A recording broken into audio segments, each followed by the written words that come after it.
My name is Katerina Pekridou, and I serve the Conference of European Churches as Program Officer for Theology and Studies. I would like to begin our afternoon session by expressing my gratitude to His Royal Highness Prince Ghazi, and also to Reverend Dr. Mitri Raheb and the organizing committee for bringing us together in Jordan in this historic event and giving us the opportunity of these exchanges that we have had. The panel that we are now starting is exploring the question of Christian Zionism in relation to settler archaeology and the threat to Jerusalem. And I'm really privileged and honored to introduce some very distinguished speakers today. I would like to invite Dr. Wasfi Kailani to take the floor. Dr. Kailani is the Jerusalem Affairs Manager and Director of the Hashemite Fund for the restoration of Al-Aqsa Mosque at the Royal Hashemite Court. He is a member of the steering committee, and also he works on Muslim and Christian holy sites in Jerusalem. Good afternoon, everybody. Assalamu alaikum. Bismillah ar-Rahman ar-Rahim. And thank you all for coming and for joining us in this very important topic of talking about Christian Zionism. And our panel 4 will tackle the issue of Christian Zionism, settler archaeology, and the threat to Jerusalem. In my presentation, I will focus on Christian Zionist effects on the biblical archaeology judgments. First of all, Christian Zionist motivations for supporting biblical archaeology are not different from what we have heard in the morning.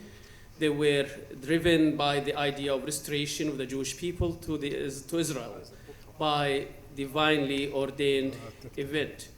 Archaeology, why it's important? Because it's the physical evidence to fulfill the biblical prophecies you explained in this morning, and to help demonstrate the truth of the Bible for Christian Zionism and hasten the fulfillment of prophecy. Christian Zionism, including the wealthy philanthropists and religious organizations, were the key donors of archaeological expeditions and excavations in Palestine almost in the last 200 years. Christian Zionism biblical excavations focused on the land of Israel as central to God's promises in Jerusalem, Nazareth, Bethlehem, Hebron, and other sites which are claimed to be of biblical event. And in addition to the focus on the life of Jesus. The major examples of excavations and discoveries were represented in the Christian Zionist Charles Warren excavations, who excavated, was one of the pioneering excavators in the area surrounding Al-Haram al-Sharif, and he was well known of his Charles Warren shaft, exactly at the Mughrabi gate. And Warren wanted from the beginning to uncover the original locations of Bible Jewish temples. Warren important books were The Recovery of Jerusalem, The Underground Jerusalem, which focused on Al-Haram al-Sharif, and The Land of Promises, and the Warren's Shaft. The excavations of Palestine Exploration Fund were of a lot of importance. Most important of these excavations was the Hill of Ophel by the Mesa Lister, the Garo Duncan, and the Sisters of Nazareth Convent, and the excavations of Beit Jibril or Beit Shemesh in Al-Khalil in Hebron, and the area around Al-Haram al-Ibrahimi, the cave of the Patriarch. And what we see here is the area which was excavated by 3 pioneering captains of Christian Zionist excavations: Charles Warren, Barclay, Wilson, and in addition to Conrad Sheik.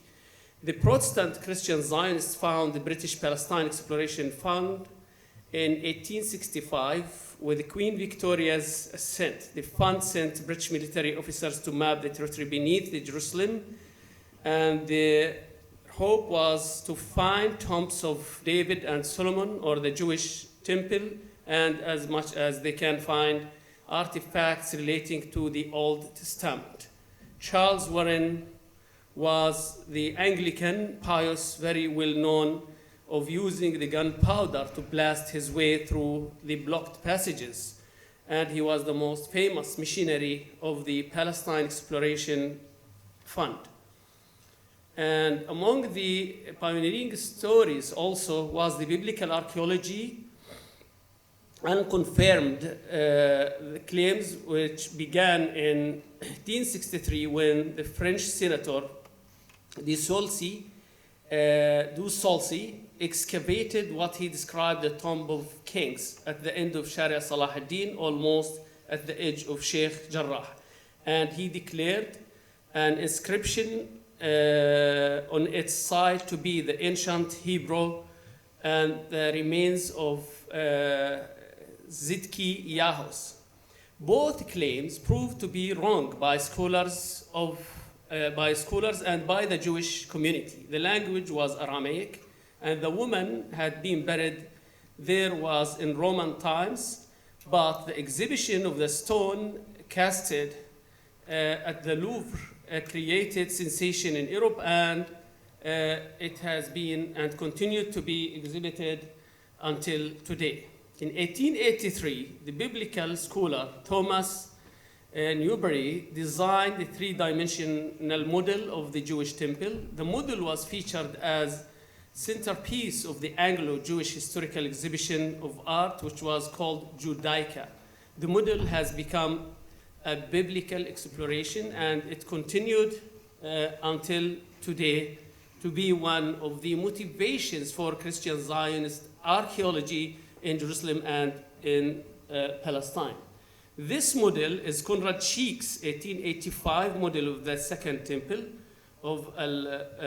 displayed in the Schmidt College, or in the German Association in the Holy Land in Nablus Road, just north to the Damascus gate of the old city of Jerusalem. This is another Conrad Schick's model of Al-Haram al-Sharif. He called it from the beginning the temple, the Jewish temple, displayed at the Protestant Christ Church at Jaffa Gate, Bab al-Khalil in the old city of Jerusalem. Settlers use it until today as a guide to their incursions and intrusive incursions, targeting Al-Aqsa from under the ground. The 19th century Zionist archaeology made Jerusalem and Palestine a Jewish religious Zionist dream. Actually, Christian Zionism was the precursor to the broader political Zionist movement, as well as to Herzl's political Zionism. They converted it from political issue of a Jewish question into a religious Zionist question to a great extent, as well as to the Balfour Declaration, as we heard also this morning, which made the emphasis of the Holy Land as a place of biblical significance generated a political religious Jewish settlement in Palestine. Then Christian Zionism pushed some Orthodox and socialist Jewish Zionists to become religious nationalist Zionism.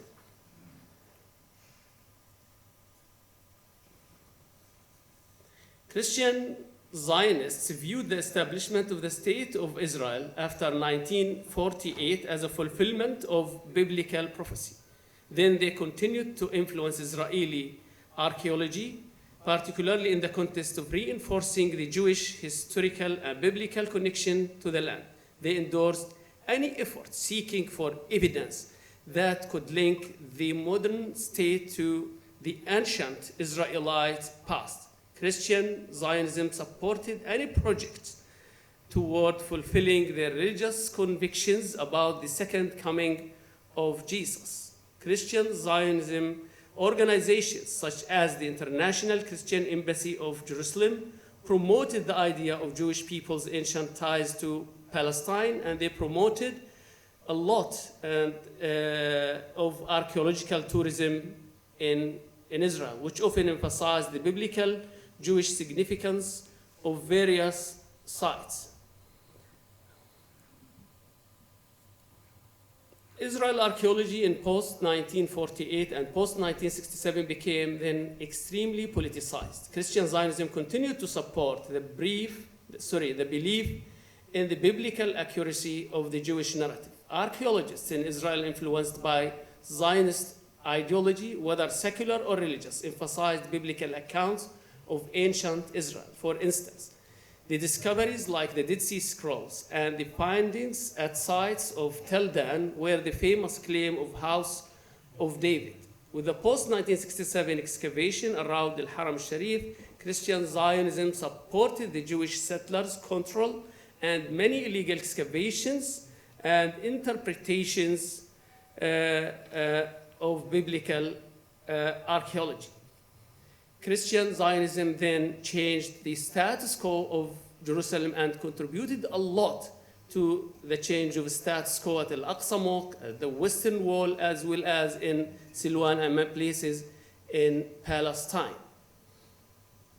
In numbers, the illegal extremist incursions, Christian Zionism changed the status quo at Al-Aqsa Mosque, and in numbers, they are 10 times more than the Jewish incursions in Al-Aqsa Mosque.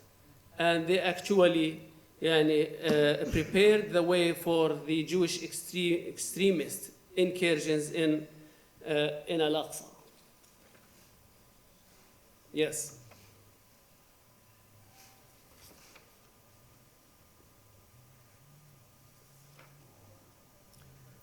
I just want to mention here that Christian Zionism since 1947 was encountered by King Abdullah I himself when he sent an open letter to the US media questioning the US unlimited support to the Jewish immigration to Palestine in order to solve the Jewish question in the West. And that's why the Jerusalemite religious leaders, both Muslim and Christians, were all the time since 1917 attached and sent letters of allegiance to the Hashemite kings in their role as custodians of the holy sites.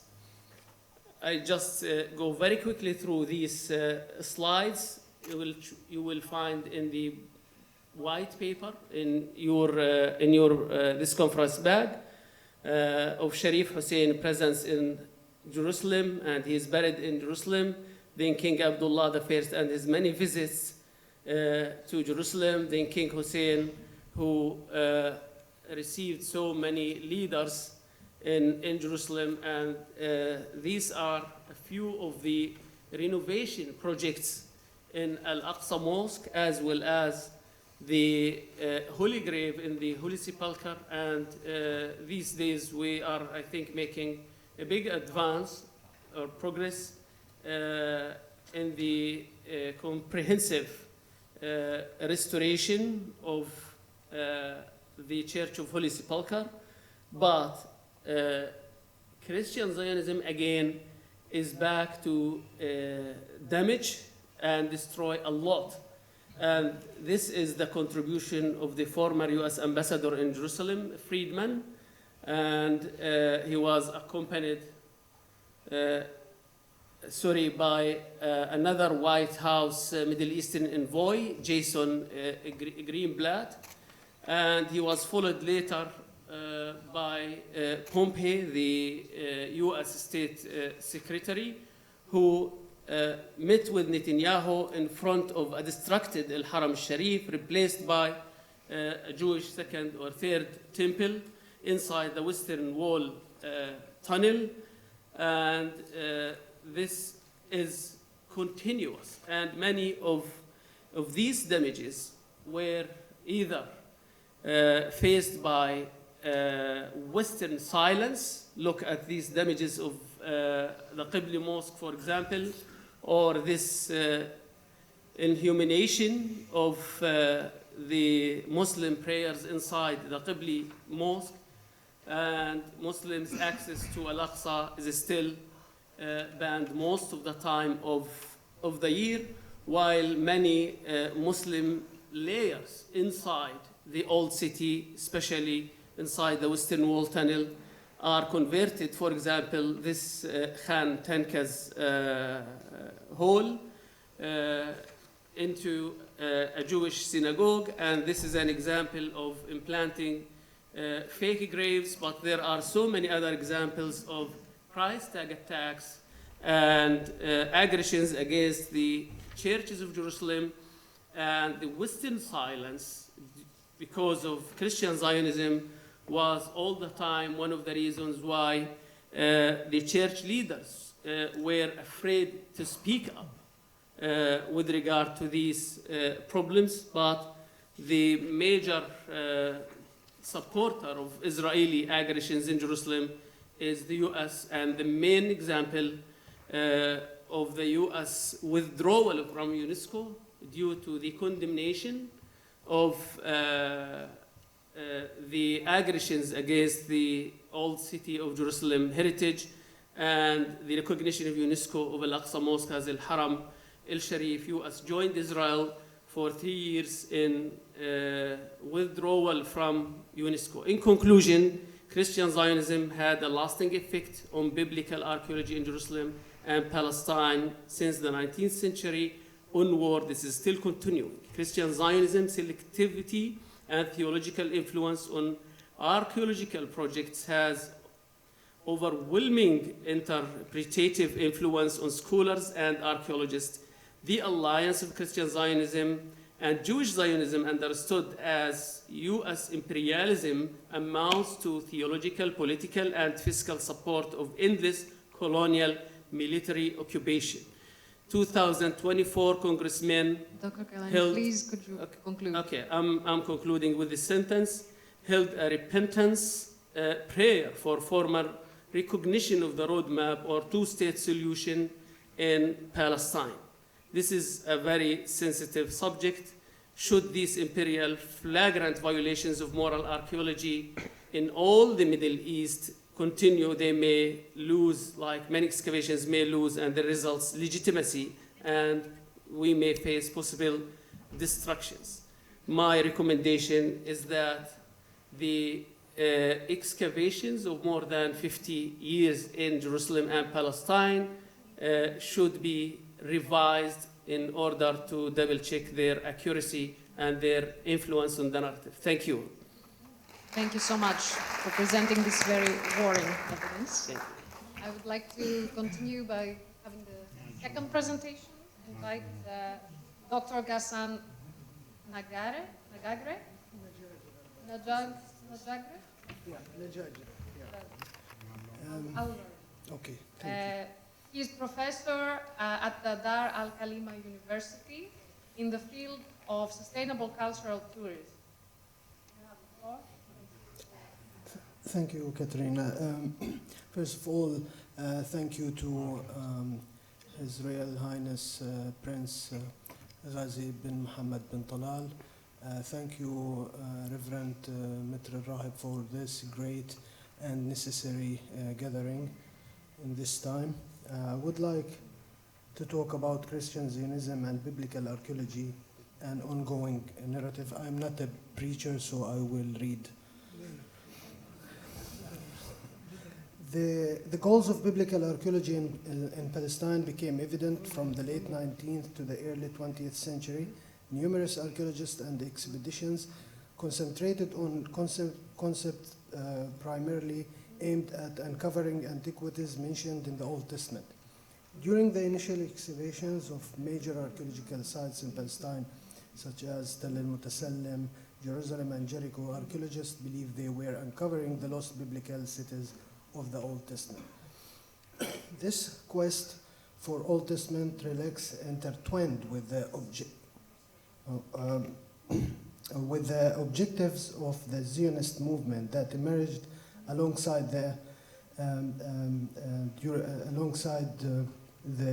these campaigns of excavations. These excavations and archaeological activities over the course of more than 100 years have established some concepts and theories which have helped give a certain pattern that revolves around the reality of the claim that the Israelites existed in a specific time period unique to them alone. The perspective is evident in the methods employed by archaeological teams at different sites. They believe in a distinct historical time frame spanning from the Iron Age to the middle of the Roman period during King Herod's rule in the 1st century AD. This conviction drives them to carry out targeted excavations focusing exclusively on remains from this period, while neglecting strata and artifacts from outside this range. Such a selective approach supports the biblical and Zionist narrative, which seeks to validate the establishment of a Zionist state in Palestine. This paper we will talk about not the theoretical production of these movements, but on the behaviors of, we will talk about the behaviors of these biblical archaeologists, Christian Zionists, and how they act. In the category, I will talk about the type of archaeologists, students, and volunteers, how they name places, tours of sites, field work, methodologies, knowledge and treatment of cleansed Palestinian villages, views of the scientists and volunteers regarding Palestinians, pursuing of archaeological artifacts from Jerusalem markets, and also when they return to their homeland. In the field, religious archaeologists deducted themselves to examining the references in the Old Testament. Most of these archaeologists were based in religious institutions and sought to frame the narrative of the Old Testament, motivated by strong belief in its truth. This trend continues today with numerous independent and collaborative digs occurring alongside Israeli teams in various sites along the coastal plain or in the highlands in the West Bank. This ongoing activity highlights the persistence of a historical approach to excavations that supports the biblical narrative and therefore Zionism. A good example of these scholars and his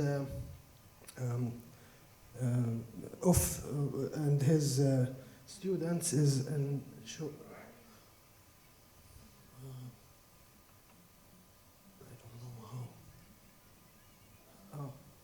okay. So this picture shows William Albright at the top, and all his students, all the people, all the archaeologists who has influenced about 100 years ago, including Americans and Israelis. And some of these names I know, I have been in the same class with. Archaeological missions, now the type 2 or the phenomena 2 is the name of the places and how they treat the things when they come to Palestine. Archaeological missions operating in Palestine often have proclaimed religious emphasis. These teams not only work within specific excavation sites, but also shape perceptions of the broader Palestinian context. They typically use names derived from the Torah, including ancient cities and the 12 Hebrew tribes, which can obscure the unique Palestinian identity of the land. Educational tours throughout Palestine follow specific guidelines, concentration on sites relevant to the biblical narrative. These tours spotlight significant locations stretching all over, and it includes museums and its biblical exhibitions.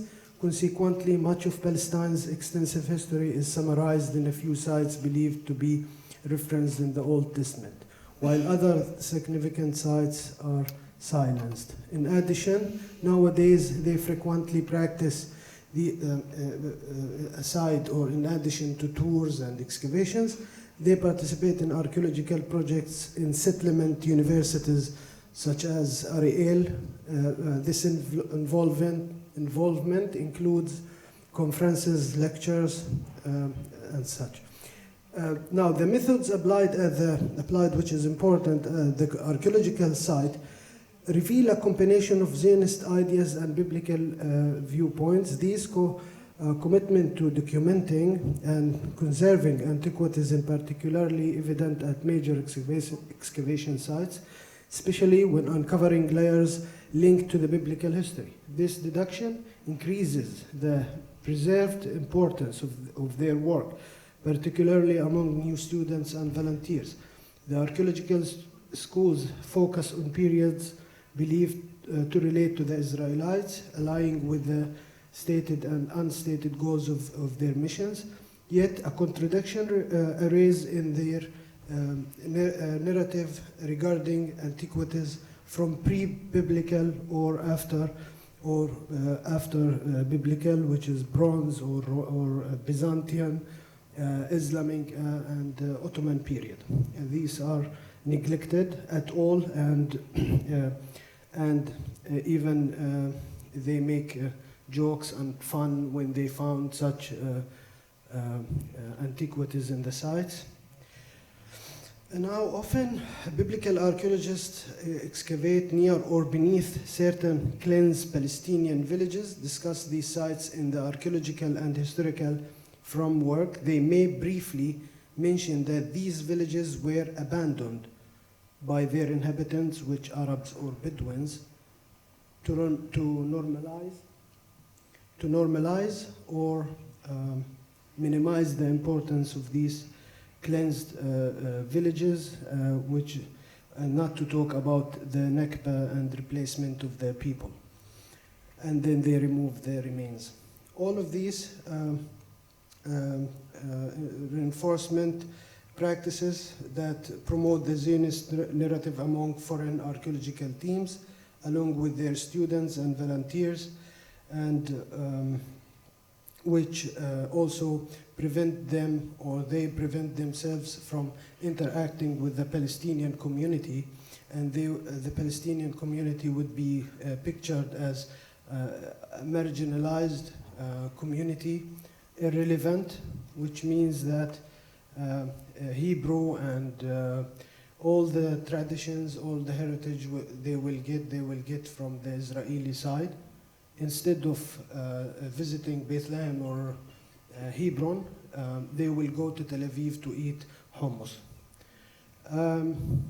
Like other religious tourists visiting Palestine, those archaeological teams will go to the old city of Jerusalem.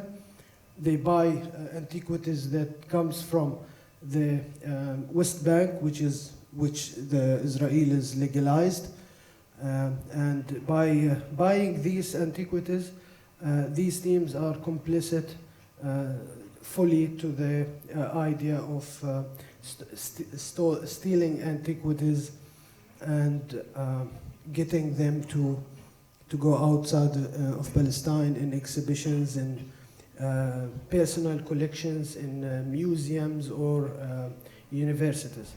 Last point, when these groups of archaeologists and students get back to their home countries, and which is also dangerous, they held sermons, lessons at churches, universities, and they teach and they intertwine faith with their archaeological experience in Palestine, and to influence others to have the same experience. In conclusion, I just want to say that how it's a continuous narrative.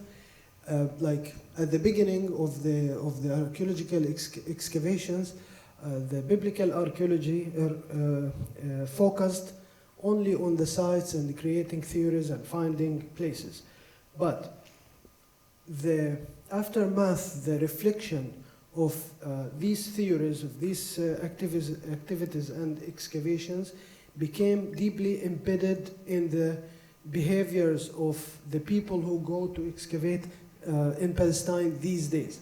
So they may say, okay, we believe that Josh was never existed, or Jericho was never destroyed. But when they go to Palestine and they act in these behaviors I've mentioned, it seems that it's, as our colleague Gary in the morning said, it became in their DNA.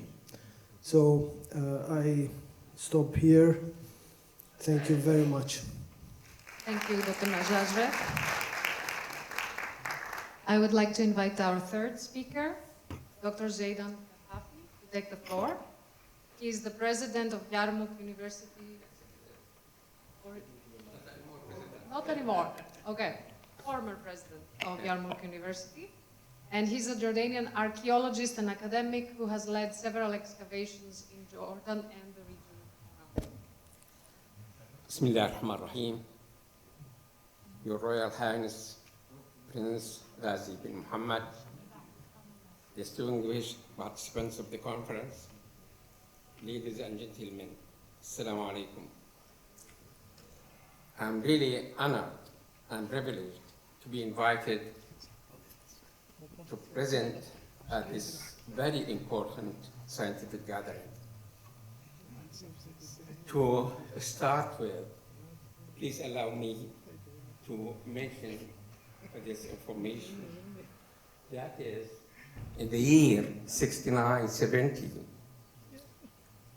Jews in Jerusalem were obliged to leave Jerusalem to find a secure place. And they found it here in Jordan at Pella, which is not far away from here. So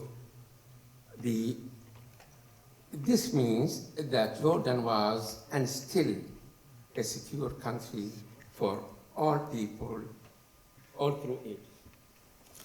This doesn't come from my presentation. This presentation aims at offering a discussion about using archaeology and religion by the Christian Zionists for serving their own political objectives.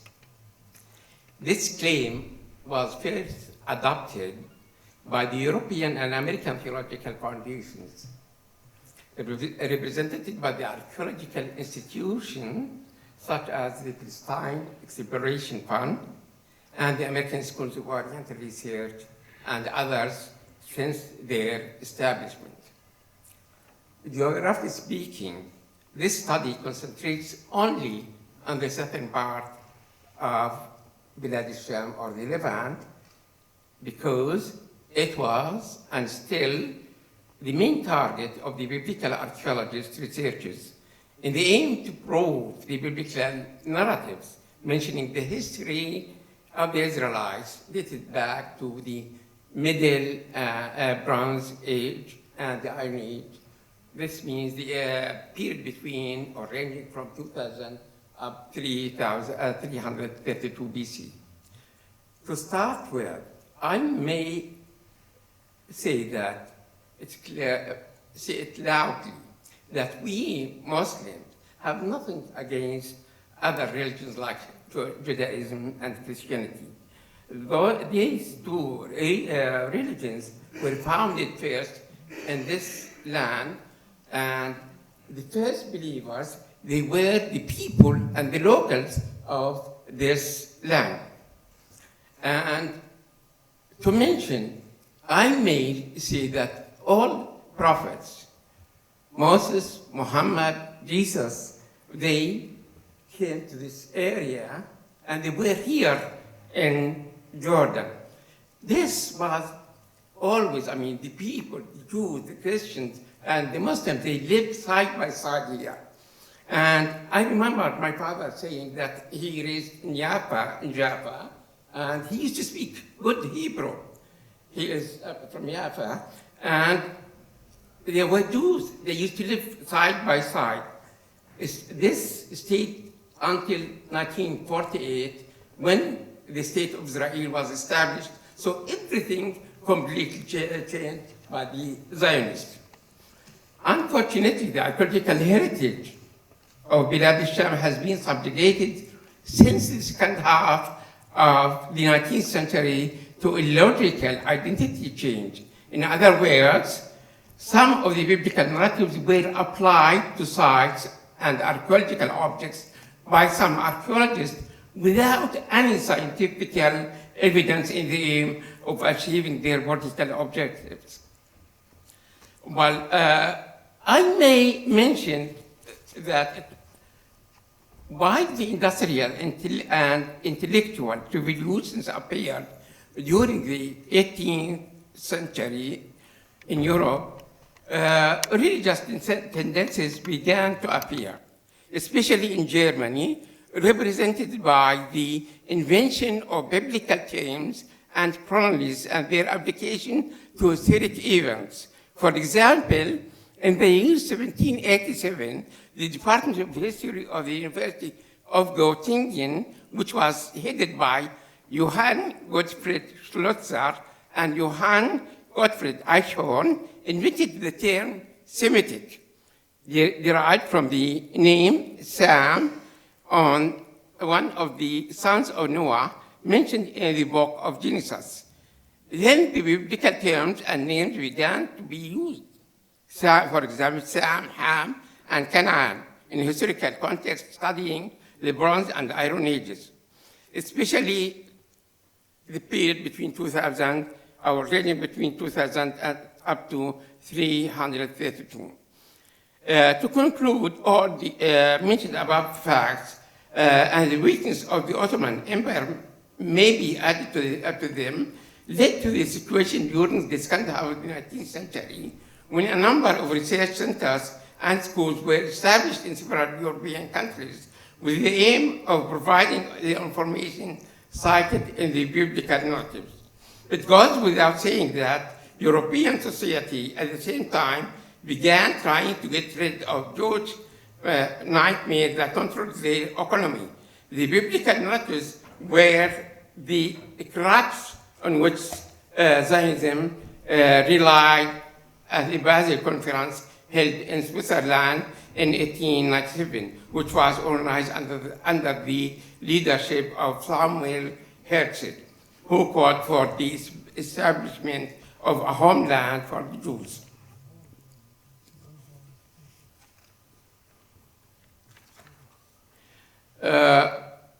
Since the three heavenly religions, Islam, Christianity, and Judaism, are linked to the Arab Levant region, this region was and still is the target of research and study by the followers of these religions.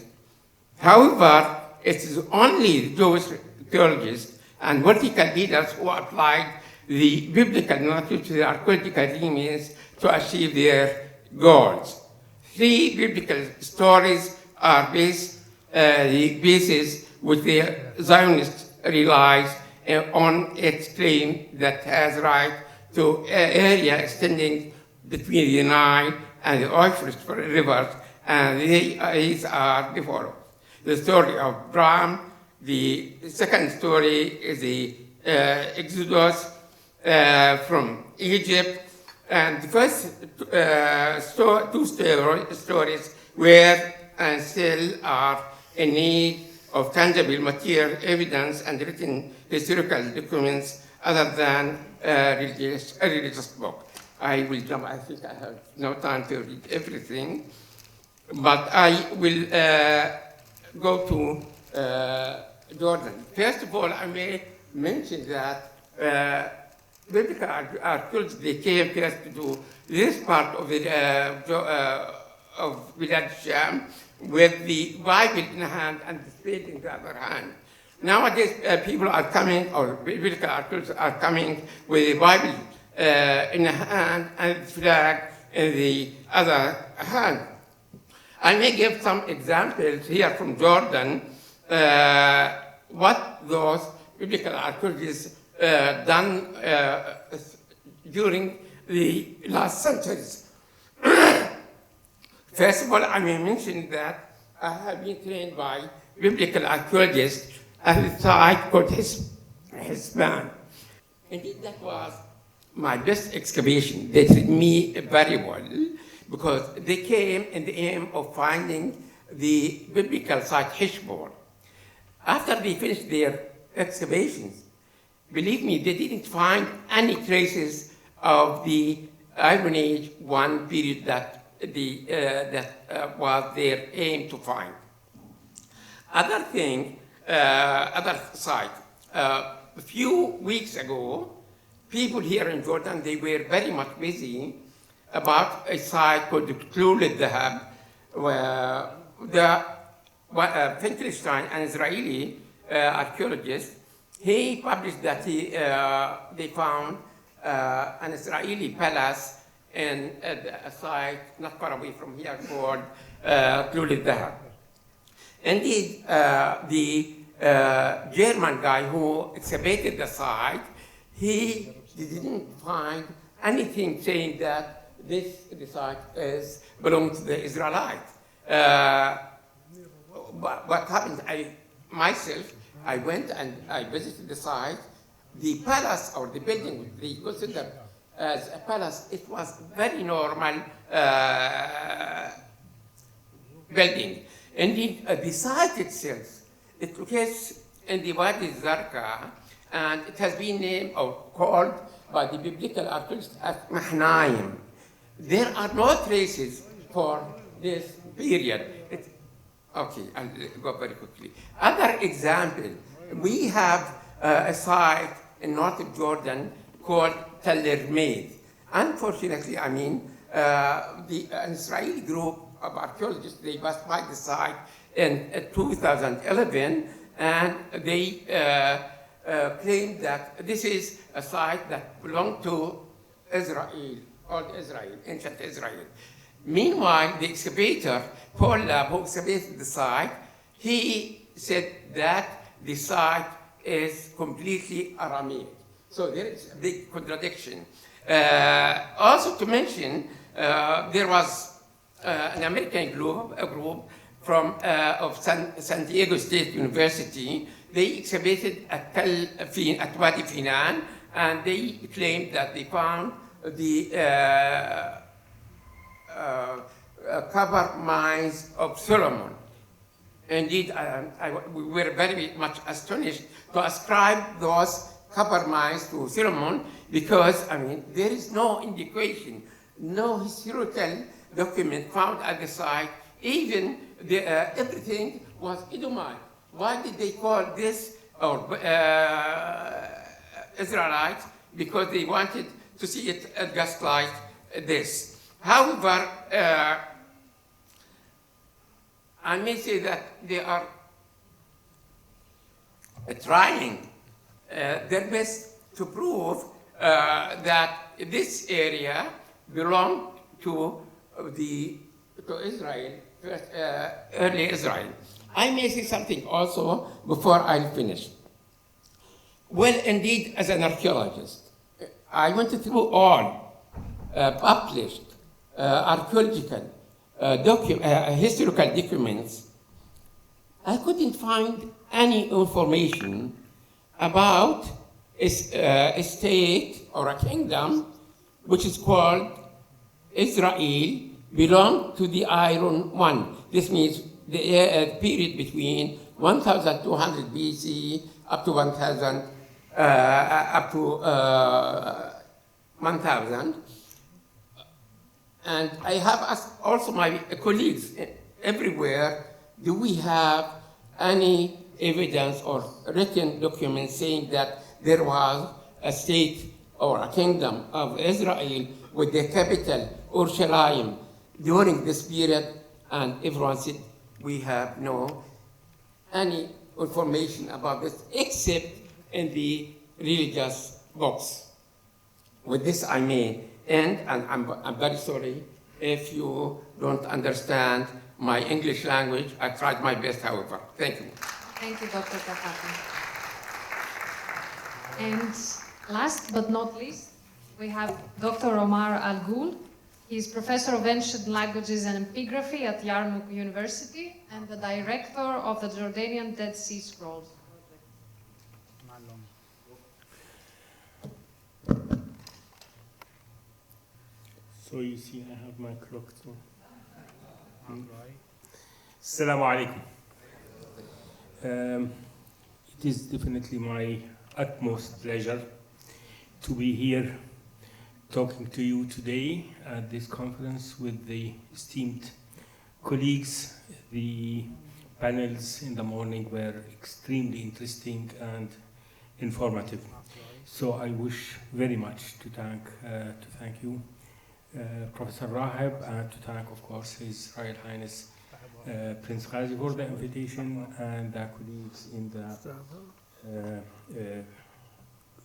organizing committee. So I realize that Mansaf is heavy. So one practical note, Ghassan, I'm not a preacher, but I am a teacher, and teachers talk. So I'm going to talk, and I'm going to show photographs. That helps. So I'm going to build on what the colleagues said. So I'm not saying something new. I am giving an example, a case study of the so-called Tell al-Hammam excavations. I'll start with the text of the book of Genesis on the story of Lot in the Jordan Valley. What you can, just for time reasons, I'm not going to read what's on the screen, but you see it narrates the story that you all know about the city of Lot and how it was punished, and that it is assumed somewhere near the Dead Sea today. This promoted Western excavators, archaeologists, early on, already in the 20s of the 20th century, to try to look for Sodom and Gomorrah in the region of the Dead Sea. There were several trials. This is one of them at the location of Tleilat al-Ghussul. This is interesting, bit funny, because instead of Sodom and Gomorrah, one found Tleilat al-Ghussul, a 5th millennium settlement that has nothing to do, that was not destructed, that is far much earlier than the assumed location. Since then, one kept looking for that site. One of the later excavations took place at Tell al-Hammam. That's not so far from where we are today in the Jordan Valley. Sorry. In the Jordan Valley, excavations went over many years. The exceptional thing about this excavation was that, as Professor Kafafi in the 19th century and in the 20th century, archaeologists came with a spade. In this case, it got much sophisticated. Of course, biblical archaeology in the later part of the 20th century was considered as something out of the not more, not go with the time, it's something old-fashioned and so on. So this is biblical archaeology, but not old-fashioned at all. The studies that were conducted here to prove that the site of Tell al-Hammam is the site of ancient Sodom were state-of-the-art tests. They were run by NASA itself. One proof of that is that one of the publications about the results of the excavations there were published by all these scholars at the very renowned scientific journal Nature. I would dream of publishing something in Nature. So nothing can be said against that. That nobody can claim this is not exact, fine science. So we have it. The scientific proof that this was Sodom. I'm not going to go into detail, but that you know. The excavator claimed that some of the stones had melted, and that this can only be done by something like 14,000 centigrade. So the laboratories of NASA had to prove that we had 14,000 centigrade on the ground, which is usually by physics that we know is not possible. But the NASA laboratories prove that, and now we have it. So what's my problem with that? I don't like that. So what is the problem? I mean, you can't have, I wouldn't even dream publishing in Nature. I have never reached such exact results. Well, to start with something to reflect on. Is it correct, is it allowable to start scientific investigation based on a narrative in a sacred text? Are sacred texts a source for scientific questions? The book of Genesis is part of the Old Testament. It narrates a story. The story is something for the believers to believe in, and so on. I have my answer. I would prefer to keep this issue for you, for something to reflect on. Another problem is very basic question. What is archaeology?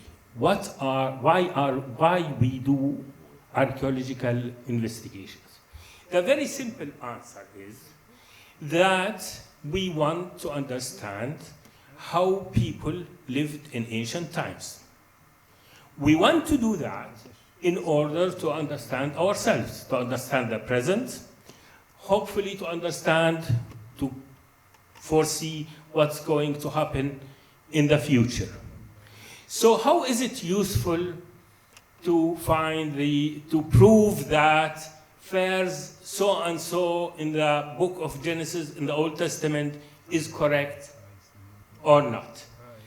Is this still archaeology? Archaeology, as I said, it's something to understand about the people.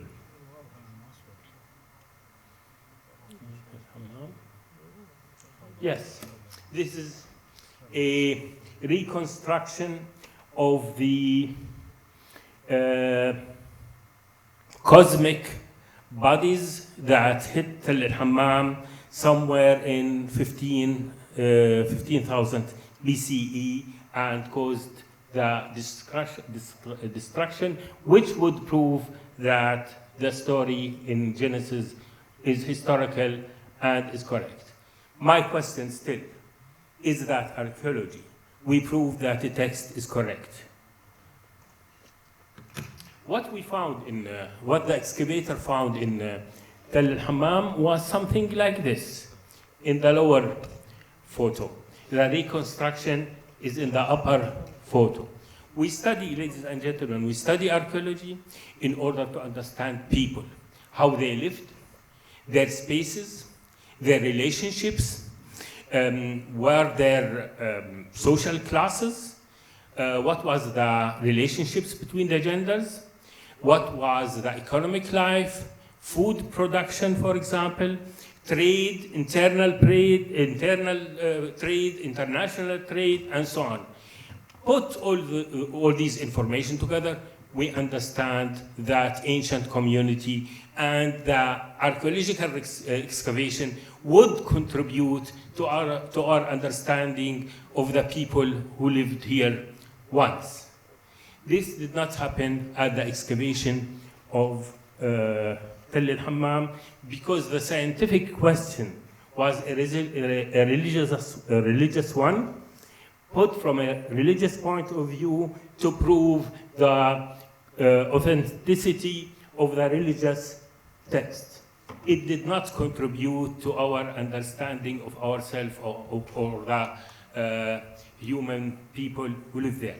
Actually, in 1 minute, actually, if you follow this approach in archaeology, the human being, the people who lived there, loved there, hated there, produced food, are not mentioned, are of no concern. The issue is it the place or not? This brings us to what was said today, earlier in the morning. This excavation did not see the people. This site was a site without people. This agrees very much with the image made for our region, for our countries, for Palestine or Jordan. There are buildings, there is a text, there is a catastrophe. I have the answer. And what about the people? No people. No people. Now comes the questions. Are the people, the excavators here, are so naive, so simple, they don't see that? I would like to go back also to the first panel today, the talk about the myth. It was most probably more important to emphasize the myth than to do archaeology, to understand the human being that once lived here and helped shape the past and would help us understand the present in this region. Thank you very much. Thank you so much, Professor Al-Ghul.